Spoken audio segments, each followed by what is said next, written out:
선택장애 저희가 해결해 드릴까요? 복잡한 걱정부터 이걸 굳이 고민해야 하나 싶은 아주 사소한 주제들까지 PBS가 대신 결정해드립니다. 여기는 B급 고민계의 해결사, 대결 라디오입니다. 안녕하세요. 저희는 대결 라디오 DJ PBS 아나운서부 윤정아. 이준석. 사회자 장채연입니다. 오! 와! 이번 PBS 라디오에 새롭게 정규 편성된 프로그램 대신 결정해드립니다는 일상 속에서 우리가 맞닥뜨리는 아주 사소하면서도 계속 고민하게 되는 주제들을 저희가 대신 토론하고 결정해드리는 오디오 방송입니다. 포스테키한 여러분들의 재미있고 기발한 주제, 아이디어를 PBS 사연 창구에 보내주세요. 라디오에서 직접 여러분이 보내주신 사연을 공유하고 같이 이야기해볼 수 있으면 좋을 것 같습니다. 저희 대신 결정해 드립니다는 한 달에 한 번 금요일 밤 11시 45분 PBS 인스타그램, 유튜브에서 만나보실 수 있습니다. 많은 관심 부탁드립니다. 네, 그러면 본격적으로 들어온 사연을 볼 텐데요. 이제 본격적으로 토론을 시작해보도록 하겠습니다. 가장 첫 번째 사연으로는 아주 이게 대중적인 논란거리죠. 민초 대 반민초가 나왔습니다. 정말 이거 뜨겁게 인터넷을 달군 주제인데요. 여러분들은 어떻게 생각하시나요? 정아 씨는 혹시 민초세요, 반민초세요? 아니, 저는 당연히 반민초죠. 누가 민초죠? 저는 반민초 이거 양치하기 싫어하는 사람들 아닙니까?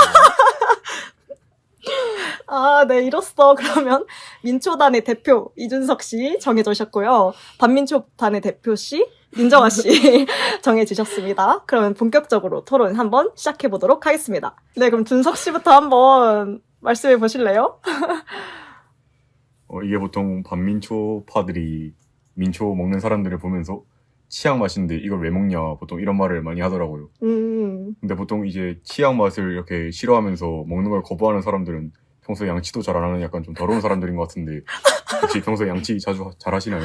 아니, 저는 항상 양치를 계속 하기 위해 가방에 양치 세트를 항상 들고 다니는데 사실 치약이 양치를 하기 위해 있는 것이지 먹고 삼키기 위해 있는 게 아니잖아요? 근데 왜 이 치약을 케이크에도 넣고 아이스크림에도 넣고 별의별 군데에 다 넣는지 저는 이해가 가지 않습니다. 하지만 요즘 치약에는 치약도 민트향뿐만 아니라 뭐 레몬향 치약이라든지 그런 음식 맛이 나는 치약을 사용하면서 왜 음식에서 약간의 치약 맛이 나는 것에 대해서는 그렇게 반발을 하시는지 잘 이해할 수가 없네요. 저희가 사실 치약을 사용한다는 게 그 양치를 하기 위해서 치약을 사용하는 거잖아요. 양치에 거부감이 있는 사람들은 음식 맛을 이용해서 거부감을 줄일 수 있겠지만 다들 좋아하는 음식에는 거부감이 없는데 굳이 거기에 치약 맛을 추가함으로써 거부감을 증폭시키는 이유를 저는 모르겠네요. 네, 약간 준석 씨 지금 웃으셨는데. 지금 약간 반민초단에 좀 합류하신 것 같은데. 합명은 아니고 약간 치약론에 대해서 한번 생각해보니까 약간 그럴싸한 것 같기도. 네, 정아 씨가 좀 그럴듯한 치약론을 펼쳐주셨는데요. 네, 이로써 아주 치열한 민초 대 반민초 토론이 벌어졌는데요. 지금 보아하니 이준석 씨가 지금 반민초단에 살짝 넘어오셨거든요. 지금 정아 씨가 그 치약은 좀 반발감이 있는 사람들도 있는데 거기에다가 음식 맛을 섞음으로써 반발감을 줄일 수 있도록 할 수 있지만 음식은 굳이 반발감도 없고 좋아하는 음식인데 거기에 굳이 민트를 넣어야 되나라는 그 의견을 내므로써 준석 씨를 완전히 매료시킨 것 같습니다. 네, 이번 라운드는 이로써 반민초단의 승리로 끝내도록 하겠습니다. 네, 다음 주제가 또 들어왔네요. 이것도 민초 vs 반민초 못지않게 핫한 주제죠. 바로 딱복, 물복인데요. 네. 뭔지 아시나요? 당연히 알죠. 네, 준석 씨 뭔지 아시나요? 네, 당연히 알고 있습니다. 뭐죠? 네, 딱딱한 복숭아와 물렁한 복숭아. 오, 맞죠. 인싸시네요, 인싸. 감사합니다. 네, 그러면 이걸 주제로 한번 토론을 해볼 텐데요. 준석 씨는 딱복이 좋으세요? 물복이 좋으세요? 저는 딱복을 좋아합니다. 오, 정아 씨는요? 저는 물복입니다. 오, 이것도 아주 극명하게 둘이 나눠지고 있네요. 그러면 본격적으로 또 한번 토론을 벌여볼까요? 네, 일단 저의 의견부터 말씀을 드리자면 물복은 일단 복숭아가 딱딱하면 씹을 때 거부감이 있잖아요. 그쵸. 이빨이 좋지 않다거나 딱딱한 거 먹었을 때 이가 아프다거나 하는 사람들은 당연히 물복에 더 끌릴 것이고 복숭아라는 음식이 그렇게까지 돌처럼 딱딱해 봤자 사람들이 좋아하겠습니까? 조금이라도 물렁한 감이 있어야 삼키는데 쑥 삼켜지고 맛있을 거 아니에요. 어떻게 생각하시죠? 혹시 물복 좋아하시는 정아 씨는 혹시 가지 좋아하시나요? 저는 사실상 이 물렁한 복숭아가 가지의 식감과 전혀 다를 것이 없다라고 생각합니다.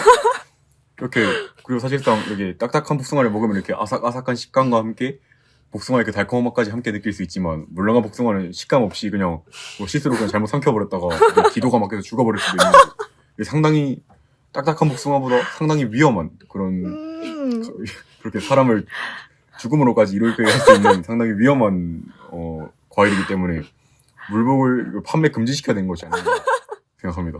아, 네, 준섭 씨 판매 금지까지 나오셨는데 지금 정아 씨 어떻게 생각하시나요? 아, 네, 상당히 극단적인 주장이었던 것 같긴 한데 그렇게 따지면 딱복은 씹지 않고 삼켰을 때 물복은 그나마 살 가능성이 높지만 딱복은 죽지 않나요? 일리 딱복은 있어요. 진짜 큰일 납니다. 마치 생선의 가시를 삼켰을 때처럼 분해되는데도 시간이 오래 걸리고 잘 삼켜지지도 않는 것이 바로 딱복인데 이런 점에 대해서는 어떻게 생각하시나요? 사실상 딱복을 그대로 삼키는 사람은 거의 없을 것이라고 생각합니다. 예를 들어 우리가 애기한테 과일을 준다 생각할 때도 딱복이면 당연히 뭐 보호자가 위험하다고 생각해서 엄청나게 잘게 잘라서 줄 것인데 물복은 상대적으로 약간 안전 불감증이 있을 수 있기 때문에 커다란 물복을 그냥 애기한테 줘버렸다가 애기가 그냥 삼켜버리면은 딱복은 작은 조각이지만 물복은 꽤 큰 덩어리이기 때문에 훨씬 위험하지 않을까. 네, 일리 있는데요. 안전 불감증까지 나왔습니다, 네. 지금. 상당히 위험한 과일이 아닌가. 네, 하지만 껍질 같은 걸 벗길 때에도 물복은 사악하고 빠르게 벗겨지지만 딱복은 칼로 열심히 깎아야 돼요. 얼마나 힘들겠어요. 딱복은 그 껍질 같이 먹는 아, 물복 껍질로 까야 되나요? 복숭아를 껍질까지 같이 먹으면 털이 들어가잖아요. 알러지가 생길 수도 있어요. 준석 씨 지금 넘어오시나요? 아니, 딱복에 털이 있어요. 복숭아에는 털이 있습니다, 여러분. 복숭아 알러지가 있으신 분들을 보면 그 다 털 때문에 알러지가 생기는 거거든요. 그래서 제 친구 같은 경우에도 키위나 복숭아 같이 털이 있는 과일을 털과 함께 실수로 먹었다가 알러지가 새로 생기는 그런 경우도 있었어서 준석 씨 앞으로는 껍질을 함께 안 먹으셨으면 합니다. 내가 지금 여기서 하나 배워가네요. 그렇군요. 네, 복숭아에는 털이 있다는 사실. 알러지도 유발될 수 있다는 사실. 하지만 알러지를 가지고 있는 사람은 그걸 피할 수가 있지 않습니까? 내가 알러지가 있으니까 털 있는 복숭아 근처에도 가지 말아야겠다. 하지만 아기들은 물복을 보고 달콤한 냄새가 나네 하면서 막 기어갔다가 그걸 먹어버리면 피할 수가 없단 말이에요. 국가적으로 이거는 금지를 해야 되는 것이 아닌가. 근데 하지만 아기 입장에서 딱딱한 복숭아도 충분히 먹을 수 있지 않나요? 딱딱한- 이빨이 난 아기도 있을 수 있잖아요. 이런 내용이 산으로 가는 거. 아니요, 재밌는데요. 오히려 좋습니다. 네, 지금. 이번 대결은 약간 뇌를 빼놓고 하는 느낌으로 네, 무지성 대화. 전 너무 좋습니다.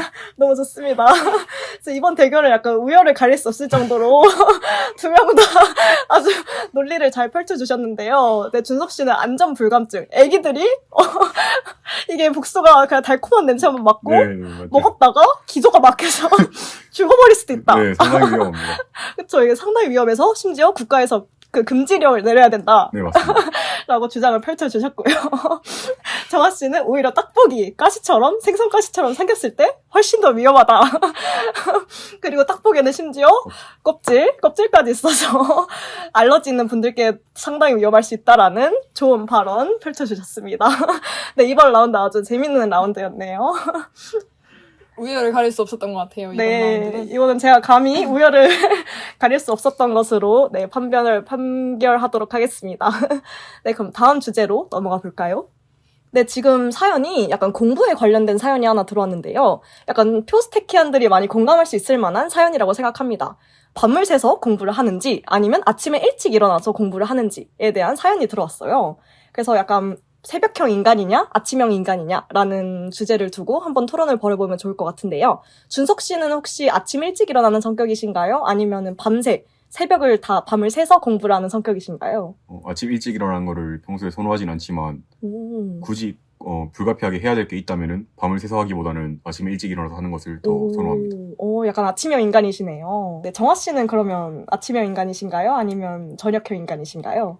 저는 할 일이 생기면 무조건 밤으로 미루는 편이라 아, 새벽을 다 지셀 수밖에 없습니다. 저는. 밤을 새시는 네네네. 편이군요. 네, 이번에도 아주 극명하게 새벽형이냐 아침형이냐가 나눠졌는데요. 그러면 밤새서 하는 공부 대 아침 일찍 일어나서 하는 공부로 토론 한번 펼쳐보도록 하겠습니다. 대결 시작합니다. 저부터 할게요. 좋습니다. 정아 씨부터 시작해주세요. 네, 새벽형 인간인 저로서는 일단 저는 아침에 일어나는 걸 굉장히 힘들어하는 편입니다. 왜냐하면 아침에는 일단 수업이 9시 반부터 있고 그쵸. 빠른 수업일 경우 그렇게 따지면 일단 8시에는 일어나서 수업 준비를 시작해야 되기 때문에 할 과제가 있으면 그 전에 일어나서 하기에는 너무 아침이에요. 7시나 6시 이때쯤 일어나야 되니까 일어나기 힘들더라고요. 그래서 저는 아침에 제가 못 일어날 걸 알고 일단 과제가 생기면 무조건 새벽으로 미루는 편입니다. 약간 정아 씨, 아침의 정아 씨를 믿지 않는다. 당연하죠. 네, 그쵸. 그래서 새벽에 아예 다 끝내버리고 자겠다. 그런 마인드시군요. 네, 좋습니다. 저도 좀 많이 공감을 하게 되네요. 네, 준석 씨 그럼 의견 들어볼까요? 저는 밤새서 어떤 자기가 할 일을 밤새 한다는 게 상당히 위험한 효과를 낼 수 있다고 생각하는 부분이 무엇이냐면은 밤을 샌다는 생각을 가지고 있으면은 자신에게 주어진 시간이 굉장히 많은 것처럼 느껴져요. 그러니까 사실상 내가 아예 안 자도 상관없다는 생각을 가지기 때문에 내가 뭐 3시간 안에 끝낼 수 있는 일도 어차피 나 시간 많으니까 뭐 유튜브 하나 편 보고 할까? 약간 이런 생각을 하게 되면은 효율이 막 반으로 떨어져서 6시간 동안 어떤 쓸데없이 붙잡고 있는다든지. 하지만 아침 일찍 일어나면은 내가 이 과제를 하려면은 약간 한 2시간 정도 걸리겠지? 라고 생각하면은 자신의 어떤 생활이 시작되기 전에 2시간 전에 일찍 일어나기만 하면은 어쩔 수 없이 자신의 생활을 위해서라도 그거를 2시간 안에 끝나게 되는데 효율적인 부분에서 밤새 공부하는 것이 너무 비효율적이지 않나 생각합니다. 이것도 좀 공감이 많이 되네요. 저도 맨날 밤을 새면은 한 3시간은 유튜브를 보고 시작하기 때문에 좀 공감이 되는 말이네요. 네. 네, 그러면 제가 반박 한 가지를 해보겠습니다. 아침형으로 살면 과제를 시작하다가 이제 수업이 시작해버리면 과제가 끊기죠. 네, 대답을 해주세요. 끄덕끄덕 하면 아무도 못 들어. 과제가, 그러니까, 그거는 이제, 자기가 아침에 일찍 일어나서 과제를 해본 경험이 없으면 그렇게 될 수도 있지만, 자신이 과제도 보통 자기가 해본 과제들, 거의 비슷한 과제들만 자주 하게 되잖아요. 예를 들어 1학년 때 물주라든지, 물주도 거의 비슷한 문제들, 그렇게 개수도 비슷하니까, 보통 이제 과제를 여러 번 하다 보면 자기가 아침에 자기가 낼 수 있는 효율로 얼마 동안 공부를 하면은 이 과제를 끝낼 수 있겠다 싶은 이제 감을 얻을 수 있기 때문에 보통 제가 생활이 시작하기 전에 아예 과제를 못 끝내는 경우는 저는 거의 없었던 것 같아요. 그럴 수도 있겠네요. 근데 저는 과제를 일단 한번 시작하면 A 과제도 하고 B 과제도 하고 C 과제도 하고 이왕 시작한 겸 내가 이번 주까지 해야 할 일을 월요일에 뭐 다 끝내놓고 주를 시작하자 이런 마인드로 살기 때문에 새벽형이 되는 것 같아요. 그리고 사실 과제뿐만 아니라 그 주변 친구들도 새벽형 친구들이 많아서 친구들이랑 얘기를 하면서 공부를 하고 싶어도 새벽형으로 약간 변질되는 감이 없잖아 있는 것 같습니다. 일리 있네요. 그거 멋있는데요. 약간 과제 릴레이 할 거 다 끝내고 한 주를 시작하겠다. 멋있는 마인드시네요. 물론 과제를 한 번에 다 끝내는 것도 좋지만 과제를 한 번에 다 끝내려고 하다 보면은 이제 효율이 떨어질 수 있단 말이죠. 왜냐하면은 과제를 게다가 어떤 2가지 과제를 한다 치면은 한 가지 과제에 몰두하다가 다른 과제로 바로 넘어가는 것이 약간 굉장히 피로할 것 같기도 하고 그래서 저는 여러 과제를 한꺼번에 하기보다는 하나의 과제는 한 번에 끝내는 걸 좋아하는데 여러 가지 과제를 약간 줄줄이 하기보다는 약간 띄엄띄엄 한번 자고 나서 시작하면은 훨씬 머리도 빨리 돌아갈 것이고 그리고 약간 새벽에 공부하면은 약간 친구들과 많이 대화를 하면서 할 수 있다 하시는데 저는 사실상 약간 친구랑 대화하면서 공부하는 게 왜 그런지 잘 모르겠어요. 너무 하시네요. 효율성 면에서 효율성뿐만 아니라 전혀 도움이 되는 부분이 거의 없을 것 같다고 생각하는 게 준석이의 친구분들 잘 들어주세요. 네, 지금 준석 씨가 지금 친구들의 도움이 필요 없다고 했습니다. 친구들의 도움이 필요 없다는 것이 아니라 아침에 과제를 하고 결국 그 친구들로 일어날 거잖아요. 그럼 그 친구들이 일어난 뒤에 물어봐도 전혀 상관이 없는데 굳이 왜 그거를 새벽에까지 잠을 자지 않으면서까지 그렇게 할 필요가 있을까요? 오, 나름 그렇군요. 일리가 있네요. 오, 좋습니다. 오. 네, 새벽형의 친구들과의 공부라고 하면 사실 전우회가 더 불탑니다. 네, 우리가 이렇게 밤을 새면서 같은 과제를 하고 있다. 이 과제 무조건 끝내자 하는 마음이 들거든요. 하지만 아침에 혼자 쓸쓸히 공부를 하다간 친구들이 과제를 어느 정도까지 했는지는 모르고 일단 혼자 공부를 시작하는 거니까 약간 전후에는 사실 새벽형보다는 좀 더 줄어드는 게 아닌가 싶습니다. 하지만 이제 아침형 공부가 새벽형의 전회를 대신할 수 있는 게 바로 승부욕이에요. 쟤네는 멋지시네요. 오. 만약에 친구들이 못 끝냈다 하더라도 오. 쟤네가 밤새 못 끝낸 거를 나 아침에 바로 끝낼 수 있으니까 오. 끝낼 수 있지 않을까 이렇게 생각할 수도 있고 걔네가 끝냈다 하더라도 쟤네 다 끝냈네? 망했다 나도 끝내야지 하면서 오히려 그런 식으로 자극제가 될 수 있지 않을까요?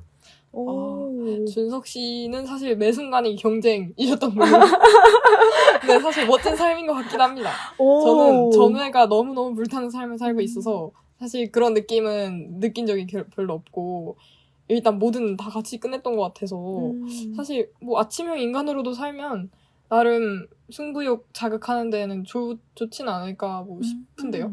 그러게요. 약간 정아 씨의 의견은 지금 약간 새벽이 아무래도 좀 전후회가 불타다 보니까 약간 힘들게 같이 하려는 그게 있다 보니까 전후회가 있다. 그리고 친구들과 함께 같이 공부를 할 수 있고 그리고 과제를 릴레이로 이렇게 열심히 싹 끝낼 수 있는 그런 밤샘형이라는 의견을 내주셨고요. 준석 씨는 딱 그 승부욕, 전후회를 대신할 수 있는 그 승부욕을 그 하나로 아침에 딱 효율적으로 프레시한 뇌로 공부를 할 수 있다라는 네, 의견을 내주셨습니다. 네, 저는 지금 약간 개인적으로 승부욕이라는 단어가 너무 꽂혀가지고 이번 라운드는 준석 씨 아침형 인간 의견이 더 센 걸로 하도록 하겠습니다. 네, 그럼 다음 주제로 넘어가 보도록 하겠습니다. 또 사연이 하나 더 들어왔는데요. 이번에는 영화와 관련된 사연이에요. 여러분들 영화 많이 보시나요? 네, 저는 최근에 나온 영화 대부분 다 본 것 같아요. 오, 아주 영화의 열성 팬이시네요. 네, 온라인이라고요. 오, 맞네요. 그래서 영화를 볼 때 사람들이 그 스포일러라고 하잖아요. 그래서 스포를 당한 채 결말을 알고 보는 사람들도 있고 결말을 모른 채로 보는 게 훨씬 더 좋아하는 사람들도 있는데 두 분은 어떤 성향이신가요? 저는 스포당하는 걸 좀 싫어하는 편입니다. 준석 씨는요? 저는 개인적으로 영화 장르 중에 추리, 약간 스릴러 이런 부분을 좋아하는데 그래서 그런지 저는 결말을 알고 보는 것이 더 좋은 것 같아요. 네, 그러면 준석 씨는 결말을 알고 보는 편이 더 좋으신 편이고 그리고 정아 씨는 결말을 모른 채로 보는 게 더 좋으신 편이라고 했습니다. 이번에도 아주 극명하게 잘 나눠졌네요. 둘이 아주 반대의 성향을 잘 가지고 계신데 그럼 먼저 정아 씨의 의견부터 들어볼까요? 결말을 모르고 보는 게 왜 더 좋을까요? 일단 결말을 모르고 보는 게 좋은 이유는 알고 본다고 가정했을 때 제가 알고 있는 그 장면이 나올 때까지 계속 기다리게 돼요. 그러니까 만약에 이게 영화관이 아니라 집에서 혼자 넷플릭스를 본다고 치면 넷플릭스를 자꾸 스킵하면서 알고 있는 장면이 나올 때까지 짧은 단편적인 내용들만 보게 되는데 이건 사실 영화를 즐기는 사람 입장에서는 별로 좋지 못한 행동이라고 생각합니다. 오, 네, 일리 있어요. 네. 저는 오히려 반대인 게 영화관에서 보면은 봤던 장면을 되돌아갈 수가 없잖아요. 그러니까 예를 들어 스릴러물을 보고 있는데 마지막에 범인이 밝혀졌어요. 근데 하지만 제가 범인이 그 사람인 걸 알고 있다면은 영화 중간중간에 감독이 뿌려놓은 복선 같은 거를 그거에 대해서 집중하면서 볼 수 있기 때문에 그러니까 예를 들어 뭐 코난 같은 거 범인 밝혀졌는데 그 범인이 어떤 행동을 했는지 보면서 영화를 볼 수 있는데 하지만 저는 이제 넷플릭스 같은 거 아까 말씀하셨는데 저는 반대로 넷플릭스 볼 때는 결말을 모르고 봐도 상관이 없는 게 뒤돌아가서 그 범인이 어떤 행동을 했는지 다시 볼 수 있기 때문에 그건 상관이 없는데 이제 영화관에서는 그게 안 되기 때문에 결말을 알고 보면은 약간 감독이 놔둔 복선에 대해서 좀 더 회수를 더 잘할 수 있지 않을까 생각합니다. 오, 네, 두 분 다 완전 생각지도 못한 일리 있는 의견을 잘 내주신 것 같아요. 네, 장소에 따라서 달라지는 거군요. 목소리 왜 이렇게 나오지? 네, 그러면은 준석 씨는 장소에 따라서 달라지는 거군요. 약간 영화관에 가면은 결말을 알고 보는 편이 더 좋고 넷플릭스를 볼 때는 결말을 모르고 봐도 상관이 없다. 네, 이런 그렇죠. 주의시네요. 네. 오. 근데 복선이 있는 영화면 저도 충분히 결말을 알고 보는 것도 의미가 있을 거라 생각이 드네요. 저는 그래서 저도 약간 결말 모르고 파긴 한데, 저도 약간 복선 보는 걸 되게 좋아한단 말이에요. 그래서 일단 결말을 모른 채 영화를 본 다음에 나중에 유튜브나 이런 데 찾아봐요. 약간 결말 분석, 뭐 복선 분석 이렇게 찾아보는 스타일이에요. 네. 저도 약간 그 범죄자 영화 같은 경우에 오. 얘가 어쩌다가 이렇게 됐는지 또는 얘가 이 장면에서 어떤 행동을 해서 이 물건을 숨겼는지 이런 거 보는 거 좋아해서 이스터에그 같은 거 모아놓은 영상집이 있으면 그런 거는 봅니다, 저도. 오, 맞아요. 이스터에그. 맞아요. 이스터에그를 그게 되게 재밌어요. 좋아해요. 맞아요. 근데 저는 그게 직접 찾는 거랑은 느낌이 좀 다를 수 있다고 생각하는 게, 그렇게 영화 리뷰 같은 걸 유튜브로 올리는 사람들은 어떻게든 영화를 계속 다시 보면서 모든 걸 다 찾아보잖아요. 근데 하지만 제가 영화 볼 때는 그거를 못 느낄 수도 있는 건데, 그러니까 제가 직접 어떤 거를 보고 느끼는 거랑 다른 사람이 직접 찾아놓은 거를 보는 거는 조금 약간 느낌이 다를 것 같아요. 오, 맞네요. 그것도 약간 직접 본인이 찾는 그런 재미도 있겠네요. 준석 씨는 굉장히 영화를 이렇게 분석하면서 보는 편인 것 같고, 저는 그냥 처음 봤을 때 그 감정을 그냥 추억으로 기억해 놓는 편인 것 같아요. 맞아요. 딱 정리를 잘해주신 것 같아요. 네. 그 감정, 네네네. 그걸 위해서. 그 장면을 처음 볼 때 그 감정을 기억하는 편이고, 준석 씨는 심도 있게 보면서 계속 영화를 분석해가지고 기억하는 편. 어떻게 보면 MBTI T와 F의 영화 보는 맞네요. 방법이라고 볼 수도 있을 것 같습니다. 네, 이로써 4라운드까지 아주 팽팽한 토론을 펼쳐봤는데요. 근데 4라운드는 제가 감히 누가 이겼고 졌고를 판단할 수 없을 정도로 되게 팽팽한 싸움이었던 것 같습니다. 보시면은 준서 씨는 결말을 알고 보는 게 더 좋다 하셨는데 약간 영화 분석형이신 것 같고, 정화 씨는 결말을 모르고 영화를 본 채로 약간 감성 충만형으로 네, 영화를 보시는 것 같습니다. 네, 이로써 지금 사연이 들어온 모든 주제에 대해서 다 토론을 해보았는데요. 정리를 해보면 1라운드는 반민초단의 승리로 끝났죠. 그리고 2라운드 딱복 대 물복은 팽팽하게 네, 아주 신기한 논리들을 많이 펼쳐주시면서 네, 팽팽한 싸움으로 결론이 내지 못한 채 네, 그냥 50대 50으로 끝나게 되었습니다.